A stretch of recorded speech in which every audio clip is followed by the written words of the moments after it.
6월 6일 오늘 이 아침에 함께 부를 찬송은 254장과 309장입니다. 내 주의 보혈은 정하고 정하다 내 죄를 정케 하신 주 나로라 하신다. 내가 주께로 지금 가오니 십자가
하나님 말씀 베드로후서 3장 1절에서 18절까지의 말씀.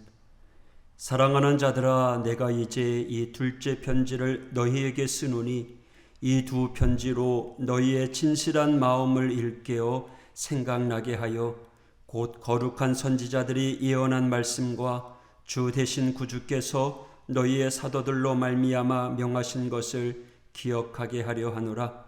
먼저 이것을 알지니 말세에 조롱하는 자들이 와서 자기의 정욕을 따라 행하며 조롱하여 이르되 주께서 강림하신다는 약속이 어디 있느냐?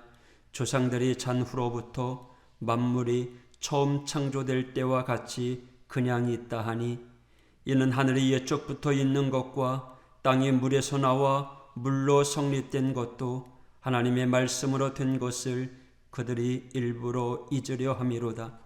이로 말미암아 그때의 세상은 물이 넘침으로 멸망하였으되 이제 하늘과 땅은 그 동일한 말씀으로 불사르기 위하여 보존하신 바 되어 경건하지 아니한 사람들의 심판과 멸망의 날까지 보존하여 두신 것이니라.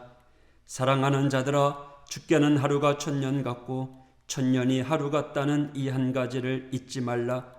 주의 약속은 어떤 이들이 더디다고 생각하는 것 같이 더딘 것이 아니라 오직 주께서는 너희를 대하여 오래 참으사 아무도 멸망하지 아니하고 다 회개에 이르기를 원하시느니라.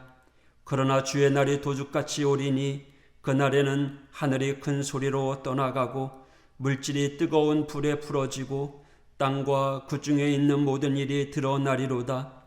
이 모든 것이 이렇게 풀어지리니 너희가 어떠한 사람이 되어야 마땅하냐? 거룩한 행실과 경건함으로 하나님의 날이 임하기를 바라보고 간절히 사모하라.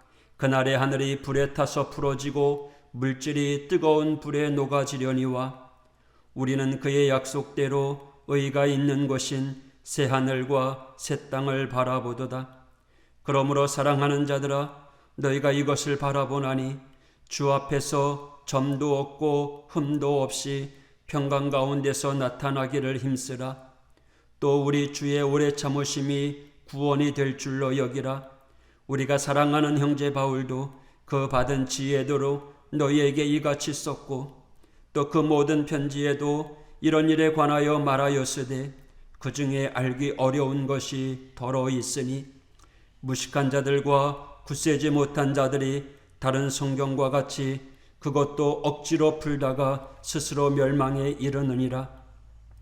그러므로 사랑하는 자들아, 너희가 이것을 미리 알았은즉 무법한 자들의 미혹에 이끌려 너희가 굿된 데서 떨어질까 삼가라.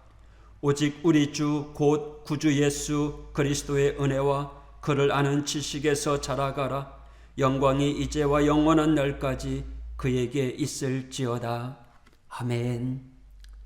오늘 본문은 베드로후서의 마지막 부분입니다. 주님의 오심을 준비하면서 어떻게 살아가야 될지를 이야기하고 있습니다.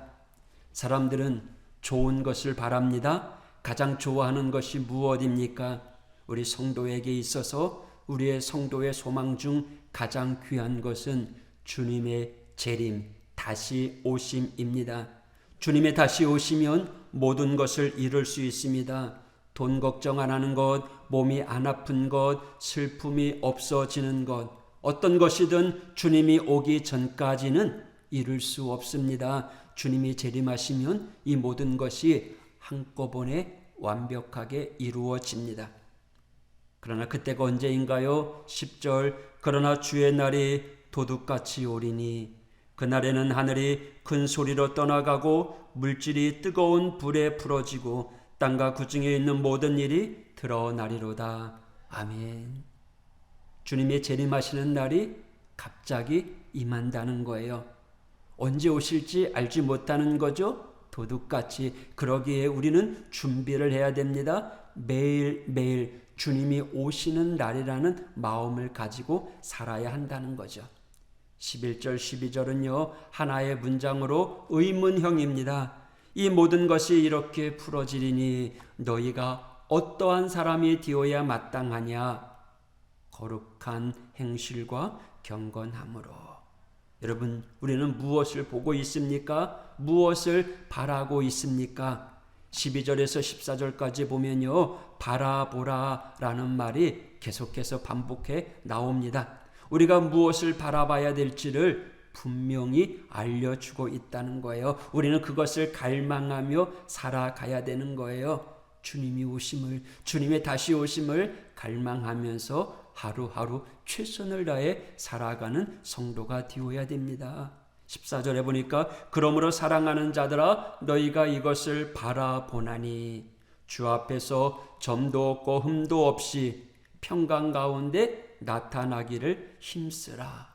할렐루야. 주님의 오심을 갈망하면서 주 앞에 점도 없고 흠도 없는 사람이 되고자 더욱 힘써야 된다라는 거예요. 즉 신성한 성품을 갖기 위해서 늘 애써야 된다는 거죠. 마지막에 14절 마지막에 보니까 평강 가운데서 나타나기를 힘쓰라 라고 말씀하십니다. 늘 평강 가운데 나타나는 삶이 되어야 됩니다. 그러기 위해서는 우리 자신을 거짓에서 보호해야 됩니다. 거짓 선생으로부터 이겨내야죠. 가장 좋은 방법이 무엇입니까? 우리가 진리의 자리에 서 있으면 되는 거예요. 결코 멈추지 말아야 됩니다. 언제까지요? 18절에 보니까 오직 우리 주 구주 예수 그리스도의 은혜와 그를 아는 지식에서 자라가라. 영광이 이제와 영원한 날까지 그에게 있을지어다. 아멘. 예수 그리스도의 은혜와 그를 아는 지식에 자라가라 라고 이야기하고 있습니다. 우리의 믿음이 자라고 은혜의 지식이 점점 자라가고 있다면 여러분은 행복한 사람입니다. 만약에 자라가고 있지 않다면 우리의 신앙은, 우리의 인생은 헛된 인생을 살아가고 있는 겁니다. 사람들이요, 예수 그리스도를 믿고 구원을 얻으면 그거면 되지 라고 이야기합니다. 그러나 결코 그렇지 않다는 겁니다. 우리는요, 그리스도를 아는 지식, 믿음, 이것이 자라가야 된다라는 거예요. 이 자라가면은 물론 고통, 수고가 따릅니다. 그래서 많은 사람들이 포기하고 제자리에 머물잖아요. 하지만 이게 비극이에요. 점점 자라가게 될 때 그 은혜 안에 기쁨이 넘치고 감사가 넘치고 축복이 넘치는 삶을 살아갈 수 있다는 거예요. 주님의 다시 오는 그때가 빨리 오면 좋겠지만 늦어지고 있어요. 우리 주님이 인내하고 계시는 거예요. 당장이라도 멸망시킬 수 있지만 이 세상 심판 때문에 빨리 재림하셔야 되지만 우리 주님은 한 사람이라도 더 구원하시기를 위해서 인내하고 계시다는 거예요. 오래 참으시다는 거예요. 우리는요, 하루를 천년같이 여기시는 그 주님 앞에서 우리도요, 우리의 하루를 천년처럼 귀하게 사용해야 된다는 거예요. 오늘이 마지막처럼 소중하게 살아가야 된다는 거예요.